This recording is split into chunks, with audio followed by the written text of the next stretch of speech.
अस्सलामुअलैकुम स्टूडेंट, उम्मीद करती हूँ आप सब खैरियत से होंगे। This is me Umme Ayman. Student, हमारा चैप्टर नंबर 1 स्टोइकियोमेट्री कंटिन्यू है। हमने मुख्तलिफ टॉपिक को, कॉन्सेप्ट को अंडरस्टैंड किया, उसके न्यूमेरिकल को भी समझा। तो आज मैंने आपको प्रैक्टिस क्वेश्चन दिए थे इससे पिछली वाली वीडियो में, उसे हम सॉल्व करेंगे, क्योंकि उस प्रैक्टिस क्वेश्चन में काफ़ी स्टूडेंट को कन्फ्यूजन थी, ठीक है। और ज़्यादातर मेजॉरिटी ने जो हमारे पास क्वेश्चन नंबर 2 है प्रैक्टिस क्वेश्चन, उसे सॉल्व नहीं किया था, ठीक है। तो हम दोनों को एक बार जो है वो समझ लेते हैं।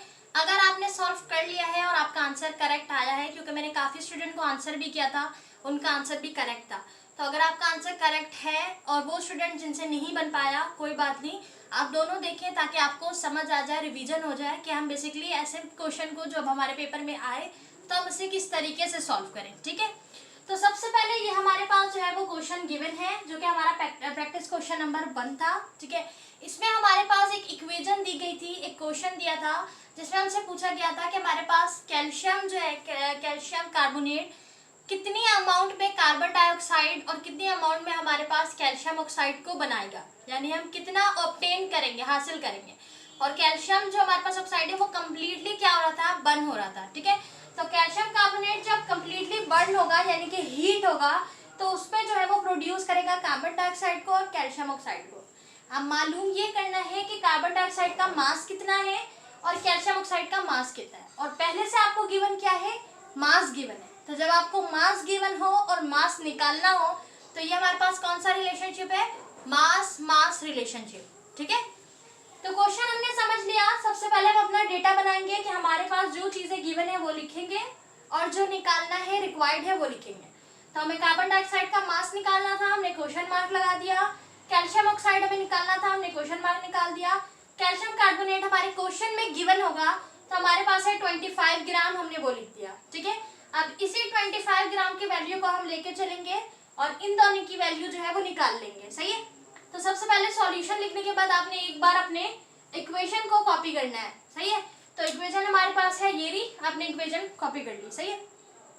वैसे तो आपके एग्जाम में इक्वेशन गिवन होगी, लेकिन अगर आप सवाल को अच्छे से पढ़ेंगे, समझेंगे, तो आप खुद भी इक्वेशन बना सकते हैं। बस आपको ये ख्याल रखना है कि हमारे पास रिएक्टेंट क्या है, प्रोडक्ट क्या है, ठीक है। इक्वेशन गिवन थी, हमने सिंपल क्वेश्चन से इक्वेशन को कॉपी कर लिया।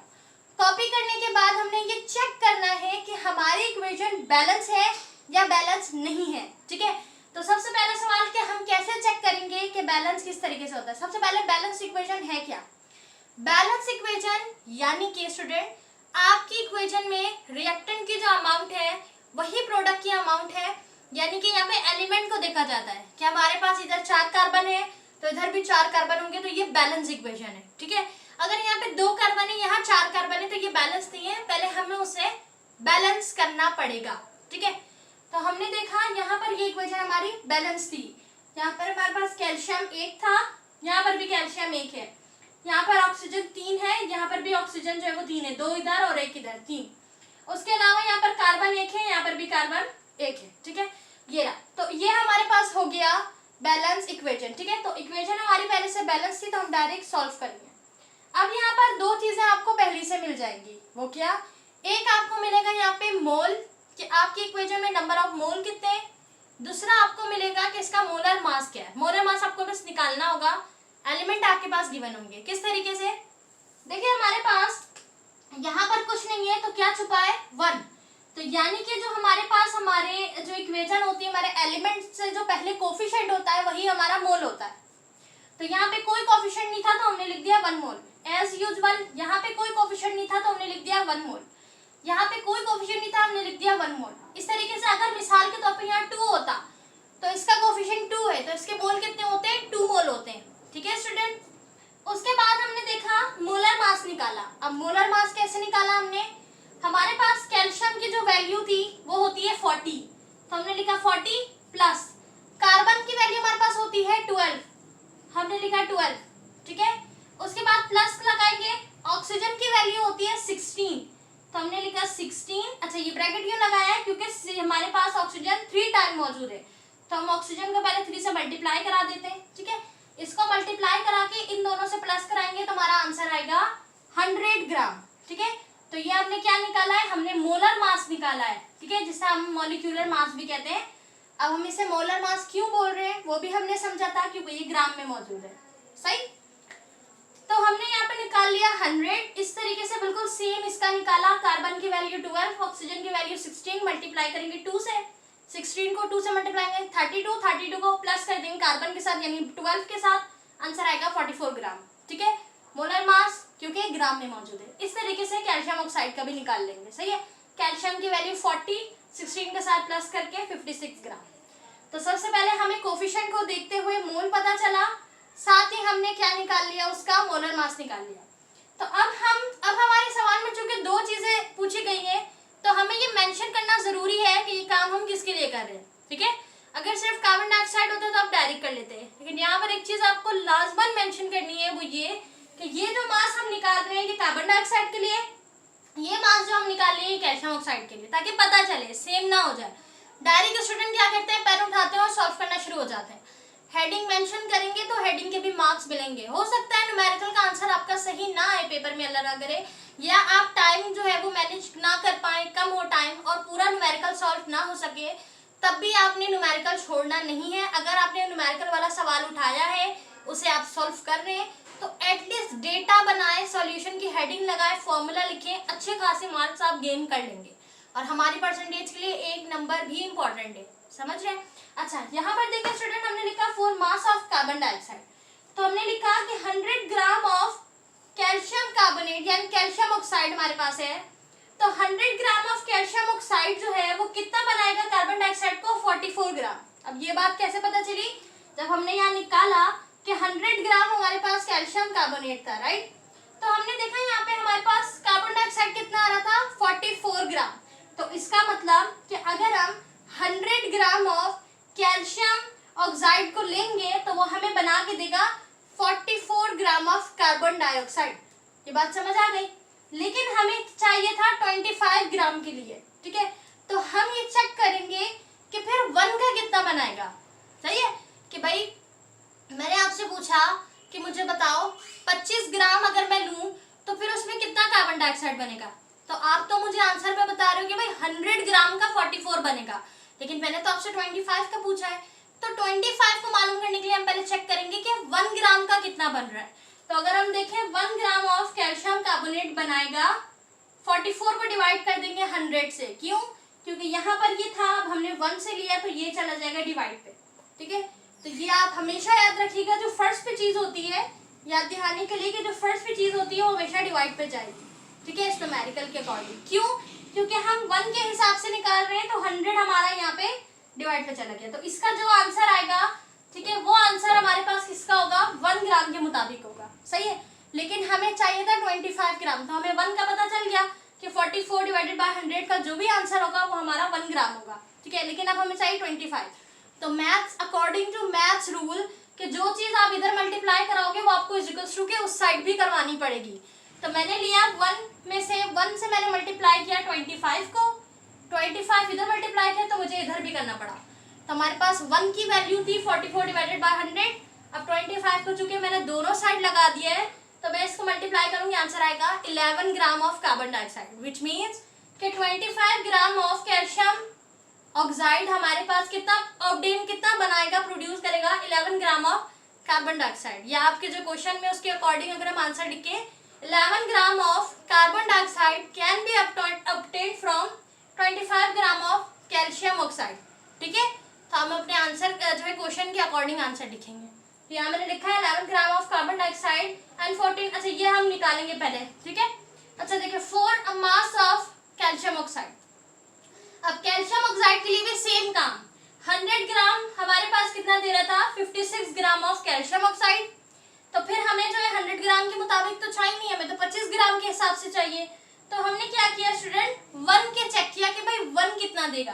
तो 1 ग्राम ऑफ कैल्शियम ऑक्साइड हमें देगा 56 डिवाइड बाय 100। ठीक है, अब हमने यहाँ पे 25 मल्टीप्लाई किया तो हमें उधर भी करना पड़ा, उधर किया मल्टीप्लाई तो आंसर आया 14 ग्राम, विच मीन्स के हमारे पास 11 gram of carbon dioxide and 14 gram of calcium oxide can be obtained from heating 25 gram of limestone. Student, अब हम अपने प्रैक्टिस क्वेश्चन नंबर 2 को सॉल्व करते हैं।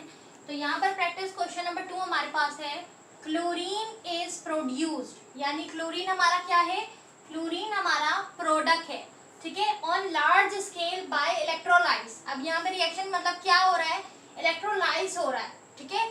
क्लोरीन जो है वो इलेक्ट्रोलाइज होकर आया है। अब किससे इलेक्ट्रोलाइज होकर आया है, हमारे पास लिखा है ऑफ NaCl, किससे, NaCl से, विथ एक्वस सॉल्यूशन। अब देखें यहाँ पर आपको लिखा हुआ है एक्वस सॉल्यूशन, इसका मतलब एक्वस सॉल्यूशन क्या हुआ, यहाँ पर वाटर हुआ, तो हमारी इक्वेशन में आएगा H2O, ठीक है। यानी कि NaCl एक्वस सॉल्यूशन यानी वाटर के साथ इलेक्ट्रोलाइज होगा तो किसे प्रोड्यूस करेगा, क्लोरीन को प्रोड्यूस करेगा। आगे हमारे पास लिखा है calculate the mass of NaCl। अब NaCl पूछा गया है, NaCl हमारा रिएक्टेंट था, यानी कि हमसे रिएक्टेंट पूछा गया है टू प्रोड्यूस, जो कि प्रोड्यूस कर रहा है 142 ग्राम ऑफ क्लोरीन। तो यहाँ पर आपसे प्रोडक्ट नहीं पूछा गया बल्कि रिएक्टेंट पूछा गया। अब चाहे आपसे प्रोडक्ट पूछे या रिएक्टेंट पूछे, आपने चेक करना है कि किस वैल्यू, किस आपके पास जो वैल्यू है वो किस हमारे पास यूनिट पे मौजूद है, और दूसरा हमसे जो पूछा गया है, जो रिक्वायर्ड है, हमारे पास कंपाउंड है या एलिमेंट है, वो हमें किस तरीके से पूछा गया है, ठीक है। अगरचा वो STP में पूछा गया है तो हमें वॉल्यूम निकालना है, ठीक है, लेकिन यहाँ पर हमसे पूछा गया है कि सिर्फ आपको ये बताना है कि NaCl कितना रिक्वायर्ड है, यानी कि यहाँ पर आपसे ग्राम में पूछा गया है। तो ये हमारे पास रिलेशनशिप क्या बनेगा, मास मास रिलेशनशिप, क्योंकि क्लोरीन भी तो आपके पास मास में गिवन है, वॉल्यूम में तो गिवन नहीं है। तो 142 ग्राम में है क्लोरीन, जो कि एक प्रोडक्ट है, और रिएक्टेंट आपके पास क्या है, NaCl है, ठीक है। अब स्टूडेंट NaCl आपके पास जो है वो पूछा गया कि कितना हम NaCl को इस्तेमाल करेंगे वाटर सॉल्यूशन के साथ, तो हमें 142 ग्राम ऑफ क्लोरीन मिलेगा, सही है। तो प्रोडक्ट आपको बता दिया, रिएक्टेंट मालूम है, यहाँ पे सिर्फ आपको NaCl निकालना है, वाटर नहीं निकालना। तो NaCl ये रहा, प्लस वाटर के साथ इलेक्ट्रोलाइज होगा तो क्लोरीन को, हाइड्रोजन को, और हमारे पास मजीद और जो है वो प्रोडक्ट प्रोड्यूस करेगा। लेकिन सिर्फ हमसे क्लोरीन पूछा गया है तो हम सिर्फ क्लोरीन को लेते हुए चलेंगे, सही है। अब यहाँ पर आपको चेक करना है कि इक्वेशन बैलेंस है या नहीं है, सही है। तो मुझसे एक स्टूडेंट ने कहा था कि मैं साथ ही ये भी बता दूं कि बैलेंस को, हम इक्वेशन को बैलेंस किस तरीके से करते हैं। तो देखें यहाँ पर थोड़ा सीखें कि यहाँ पर हमारे पास जो इक्वेशन है, आपने चेक करना है कि ये बैलेंस है या नहीं है। तो ये हमारे पास बैलेंस नहीं है। कैसे, यहाँ पर जो हमारे पास Na यानी सोडियम है ये एक मौजूद है, क्लोरीन हमारे पास एक मौजूद है, ठीक है। उसके बाद अगर हम यहाँ देखें तो क्लोरीन यहाँ पे 2 है, सही है। तो ये बैलेंस नहीं है। एक चीज भी, एक एलिमेंट भी जो है ना वो ज्यादा या कम नहीं होना चाहिए, इक्वल होना चाहिए। तो क्लोरीन यहाँ पर 1 है, जबकि हमारे पास प्रोडक्ट में क्लोरीन 2 है, तो हमें बैलेंस करना होगा।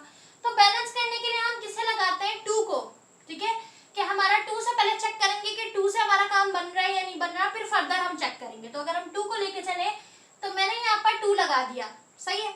अब हमारे पास जितने भी यहाँ पे एलिमेंट लिखे हैं ये 2 इन सब का कोफिशिएंट है, इसका मतलब ये 2 इन सब से मल्टीप्लाई हो रहा है, सही। अगर मैं ऐसे लिखती हूँ, कोई नंबर हम लिख लें, ठीक है, इससे पहले 2 लगा ली, इसका मतलब क्या है कि ये 2 इससे भी मल्टीप्लाई होगा और ये 2 इससे भी मल्टीप्लाई होगा, ऐसा ही है ना। तो बिल्कुल इस तरह ये जो कोफिशिएंट है ये Na का भी है, क्लोरीन का भी है। तो इसका मतलब क्या हुआ, इसका मतलब ये हुआ स्टूडेंट कि हमारा क्लोरीन तो 2 हो गया, साथ ही साथ क्लोरीन को 2 करने के चक्कर में हमारा सोडियम भी 2 हो गया। तो हमारी इक्वेशन तो अभी भी बैलेंस नहीं हुई, क्योंकि यहाँ पर तो हमारे पास सोडियम 1 है, ये 2 अभी आप ना देखें, आप ऊपर वाला देखें, देखिए सोडियम अभी 1 है, तो हमें सोडियम को भी 2 करना पड़ेगा, ठीक है। तो हम यहाँ पर भी 2 लगा देंगे। अब जब हम यहाँ पर, ये देखें, यहाँ हमारे पास था Na और OH था, तो जब हम यहाँ पर भी 2 लगाएंगे तो Na भी 2 हो गया और O भी 2 हो गया, H भी 2 हो गया। अब हम चेक करते हैं तो देखें हाइड्रोजन हमारे पास 2 मौजूद है, यहाँ पर भी 2 है, ठीक है। ऑक्सीजन 2 मौजूद है, यहाँ पर भी हमारे पास 2 है, ठीक है। उसके साथ ही साथ अगर हम जो है ना वो अपने उसको देखें, सोडियम 2 है, तो हमने पहली सोडियम यहाँ 2 किया था, क्लोरीन यहाँ पे 2 हो गया, यहाँ पर भी 2 है। अब जाके ये हमारी इक्वेशन बैलेंस हो गई। तो आप पहले 2 को लेंगे और 2 से चेक करेंगे, ठीक है। मैट्रिक क्लास में अभी मैं मजीद केमिकल इक्वेशन को पढ़ाऊंगी, तो जिस स्टूडेंट को मजीद क्लियर नहीं है तो वो वीडियो भी साथ देखिएगा ताकि आपके कॉन्सेप्ट क्लियर हो जाए, ठीक है। भले आप जो है जितनी भी चीज़ों को जब हम जैसे सीढ़ियाँ चढ़ते हैं तो हम 1 2 3 इस तरह ऊपर जाते हैं ना, तो हमें जो है ना क्या करना है, पीछे रिवाइज करना है कि हम किस तरह आए चढ़ते हुए, ठीक है, ताकि हमारी बेस स्ट्रांग होगी तो हम आगे लेवल मजीद अच्छे से जो है ना कंप्लीट कर सकेंगे, ठीक है। तो इस तरीके से आप अपनी 9 मैट्रिक की बुक में यानी जो आपने छोटे छोटे कॉन्सेप्ट को समझा था उसे रिवाइज करते रहा करें, सही। तो ये हमने मजीद बहुत अच्छे से मैट्रिक क्लास में सीख कर आए हैं हम केमिस्ट्री में केमिकल को बैलेंस किस तरह करते हैं, ठीक है। तो 9 में भी होगा मे बी। तो अभी हमने क्या किया, बैलेंस कर लिया बाय द हेल्प ऑफ इस 2 की मदद से हमने बैलेंस किया अपनी इक्वेशन को। अब हमारी इक्वेशन बैलेंस है क्योंकि जो एलिमेंट की अमाउंट यहाँ पर है, वैल्यू यहाँ पे, वो भी यहीं पर है, ठीक है। अब हमारे सवाल के मुताबिक चूंकि हमें NaCl को निकालना है, यानी NaCl कितना हमारे पास लेंगे हम, तो फिर हमारे पास 142 ग्राम ऑफ क्लोरीन बनेगा। तो बैलेंस को इक्वेशन को बैलेंस करने के बाद हमने देखा कि हमारे पास NaCl जो है इसका जो भी कोफिशिएंट होगा वो इसका मोल होगा। तो यहाँ पर हमने 2 लगाया इक्वेशन को बैलेंस करने के बाद, तो हमारे पास मिल गया 2 मोल, सही है। यहाँ पे 2 आ गया, 2 मोल, ठीक है। तो 2 मोल है हमारे पास NaCl का। बाकी सबका तो अभी फिलहाल हमें कोई काम नहीं है, जिसका काम है डायरेक्ट उसका करते हैं। क्लोरीन के पास कुछ भी नहीं है स्टूडेंट, तो 1 है, तो 1 मोल ऑफ क्लोरीन, ठीक है, 1 मोल और यहाँ पे 2 मोल, सही है। तो एक हमें मोल तो पता चल गया, दूसरा हमें मोलर मास निकालना है। तो वो कैसे निकालेंगे, तो हमारे पास जो मॉलिक्यूल मौजूद है उसी की मदद से मोलर मास। Na की वैल्यू होती है हमारे पास स्टूडेंट 23, ठीक है। क्लोरीन की वैल्यू होती है हमारे पास 35.5, ठीक है। इन दोनों को आपस में आप प्लस करेंगे, फिर उसके बाद आप 2 से मल्टीप्लाई करेंगे। क्यों, क्योंकि 2 यहाँ पर इन दोनों के साथ है, तो आपने इन दोनों को प्लस करने के बाद 2 से मल्टीप्लाई करना है, ठीक है।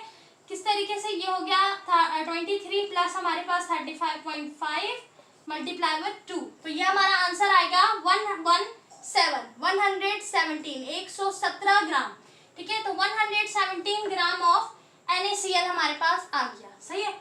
अब हम क्लोरीन का अगर निकालेंगे तो क्लोरीन का आंसर अगर 142 हुआ तो हमारा क्वेश्चन तो यही सॉल्व हो गया कि भाई NaCl हमने 117 लिया, तो 142 हमारे पास जो है भाई क्लोरीन आ गया। लेकिन हमारा आंसर जो है अनफॉर्चुनेटली क्या आया, 71, क्योंकि हमारे पास क्लोरीन की वैल्यू होती है 35.5, मल्टीप्लाई करेंगे 2 से, क्योंकि ये 2 टाइम्स मौजूद है, तो आंसर आया 71 ग्राम, ठीक है स्टूडेंट। तो हमने देखा कि हमारे पास अगर हम NaCl को कितना लेंगे, 117 ग्राम लेंगे, तो वो प्रोड्यूस करेगा हमारे पास 71 ग्राम ऑफ क्लोरीन, ठीक है। तो हमें तो 142 का बताना है कि भाई जो हमें प्रोडक्ट मिला है वो 142 मिला है, तो हमें NaCl कितना इस्तेमाल करना पड़ेगा। तो उसके लिए हम क्या करेंगे, चेक करेंगे पहले 1 से, सही है।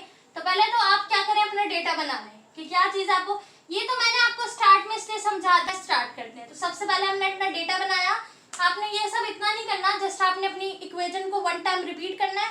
आप चाहे तो वो सॉल्यूशन के बाद कर लें, उसके बाद बैलेंस अगर है तो ठीक है, बैलेंस नहीं है तो बैलेंस कर लें। तो ये मैंने आपको सिखा दिया बैलेंस कैसे करना है, बाकी काम आपने वैसे ही करना है, डेटा से स्टार्ट करना है। डेटा लिखा आपने, हमारे पास मास ऑफ क्लोरीन गिवन है जो कि है 142 ग्राम, ठीक है।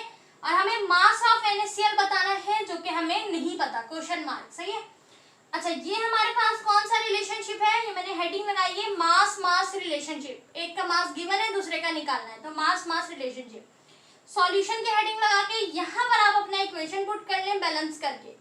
उसके बाद आप मेंशन कर दें कि इसमें कितने मोल है और कितना मॉलिक्यूलर मास है, सही है, यानी मोलर मास है।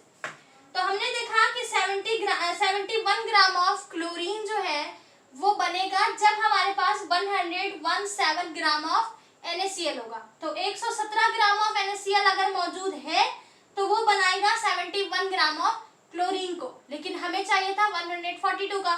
तो हमने चेक किया कि अगर 1 ग्राम ऑफ क्लोरीन बनाना है तो उसके लिए हमें कितना NaCl चाहिए होगा। तो ये आपके पास था 71, हमने इसे डिवाइड में भेजा, 117 यानी कि 117 डिवाइड होगा 71 से, तो ये हमारे पास 1 ग्राम ऑफ क्लोरीन के लिए होगा कि 1 ग्राम ऑफ क्लोरीन अगर आपको बनाना है तो उसके लिए आपको एक्वस सॉल्यूशन यानी H2O के साथ कितना NaCl चाहिए होगा student, 117 divided by 71 gram of NaCl, ठीक है। लेकिन हमें चाहिए 142 का, तो 142 को सिंपल आपने 1 से मल्टीप्लाई करना है, तो 140 मल्टीप्लाई बाय 140 रहा, तो 140 ग्राम ऑफ क्लोरीन। तो मैथ्स का ये रूल है कि जो चीज आपने इधर किया है वो उधर भी करना है, तो 142 यहाँ पे तो वहां पर भी लगाना पड़ेगा, तो यहाँ मल्टीप्लाई में तो वहां पर भी मल्टीप्लाई में लगाया। 117 डिवाइडेड बाय 71 मल्टीप्लाई बाय 142 का आंसर आएगा 1.6। अच्छा, यहाँ पर ये आंसर सिर्फ हमने इसका निकाला है, तो मैंने भी काफी स्टूडेंट का मैंने कमेंट पे आंसर देखा था कि उनका थोड़ी बहुत जो है वैल्यूज चेंज थी।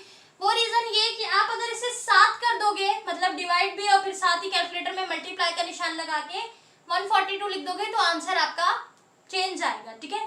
तो आपने पहले इसको सॉल्व कर दें, इसका जो आंसर आएगा उसको 142 से मल्टीप्लाई करवा दें तो आंसर करेक्ट आएगा, ठीक है। तो हमने पहले 117 को यानी 117 को डिवाइड किया 71 से, तो हमारा आंसर आया 1.64। अब 1.64 यानी कि जब हम 1 ग्राम ऑफ क्लोरीन को लेंगे तो हमारा आंसर आएगा 1.64।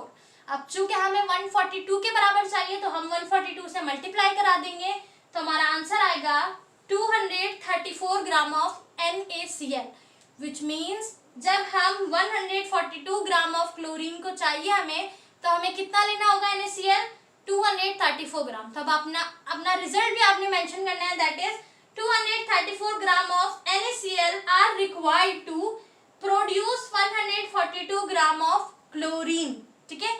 तो ये हमारा प्रैक्टिस क्वेश्चन नंबर 2 भी सॉल्व हो गया। इस तरीके से आपके पेपर में क्वेश्चन आएंगे, सही है। तो पहला चैप्टर बहुत इंपॉर्टेंट है, इसलिए इसे समझाने में भी मजीद टाइम भी लग गया, क्योंकि हमें एक एक न्यूमेरिकल समझ के जो है ना वो चलना है, क्योंकि आपका एक अलग सेक्शन आ सकता है न्यूमेरिकल का और शॉर्ट क्वेश्चन भी आ सकते हैं, तो ये आपके लिए इंपॉर्टेंट है, ठीक है। तो यहाँ पर हमारे जो न्यूमेरिकल है प्रैक्टिस क्वेश्चन नंबर 1, 2 सॉल्व हो गए। हमारा जो टॉपिक था मास mass relationship, mass volume relationship और वॉल्यूम वॉल्यूम रिलेशनशिप, इसके न्यूमेरिकल मैंने आपको रेशियो मेथड से कराए थे, ठीक है। तो यहाँ पर एक बहुत ही इंपॉर्टेंट चीज वो ये है कि काफी स्टूडेंट ने मुझे कहा कि नंबर्स हमारे हो सकता है कट जाए, तो बिल्कुल सही आपने कहा है, नंबर्स हमारे डिडक्ट हो सकते हैं, क्योंकि रेशियो मेथड आप यूज कर सकते हैं अपने एमसीक्यूज के लिए, कि आपको अगर एमसीक्यूज में क्वेश्चन पूछा जाए तो जल्दी आपने सॉल्व करना है, टाइम कम है, तो रफ वर्क पे रेशियो मेथड की मदद से सॉल्व करके टिक आउट कर लें, ठीक है। लेकिन मैंने क्यों करवाया, फिर मुझे भी डायरेक्ट यूनिटरी मेथड से कराना चाहिए जो कि आपकी बुक में, तो मैंने आपको स्टार्ट के कुछ सवाल यूनिटरी मेथड से ही करवाए थे। मुझे लगा कि जब मैंने शुरू के करवा दिए तो बाकी आप इतने एबल होंगे कि कर लेंगे, पर कोई मसला नहीं, क्लियर नहीं हुआ, समटाइम्स मुझे भी खुद भी क्लियर नहीं होता है, बार बार रिपीट करने की जरूरत होती है। तो जो सवाल आपको नहीं समझ आया हो वो आप लिख सकते हैं, इंशाल्लाह मैं उस पर भी एक वीडियो बना दूंगी और आपको समझा दूंगी, ठीक है। जैसे मुझे मेजॉरिटी स्टूडेंट ने कहा कि मैम क्वेश्चन नंबर 2 जो है वो सॉल्व नहीं हो रहा, या उन्होंने मुझसे अपना आंसर शेयर किया तो आंसर गलत था क्वेश्चन नंबर 2 का, इसलिए मैंने टाइम निकाल के आपको दोनों क्वेश्चन सॉल्व करवा दिए ताकि आपका माइंडसेट बिल्कुल क्लियर हो जाए, सही है। तो इस तरीके से वो क्वेश्चन सॉल्व करवाने में भी मुझे कोई प्रॉब्लम नहीं है। अगर आपको समझ ना आया हो, आपको यूनिटी मेथड से करना हो जो सवाल भी, तो आप मुझे बता दें, इंशाल्लाह मैं उसके लिए भी एक वीडियो बना दूंगी।